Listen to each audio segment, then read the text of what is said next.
मनुष्य जन्माला आला की भोग भोगणं अटळ असतं. जन्मात आपण काहीच पाप कर्म केलं नाही तरी सुद्धा आपल्या वाट्याला दुःख का, असा प्रश्न पडणं साहजिक आहे. पण गेल्या जन्मीचं काय, त्या जन्मात आपण काय केलं होतं हे आपल्याला कुठे ठाऊक असतं. आणि त्याच्याही आदल्या जन्मीचं काय, आपल्या जन्मोजन्मीच्या पाप पुण्याचे हिशोब त्याच्याकडे बरोबर मांडलेले असतात. आपले भोग ही आपल्याच कर्माची फलश्रुती असते. मनुष्यानी एका जन्मात किती आणि काय भोगायचं हे तो ठरवत असतो. भोग चुकवता येत नाहीत.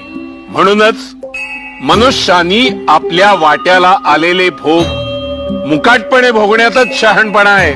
गुरुला शरण गेलं की तो आपल्या भोगाची तीव्रता नक्कीच कमी करतो. उदाहरणच द्यायचं झालं तर प्राणावर बेतलं असेल तर ते बोटावर निभावतं.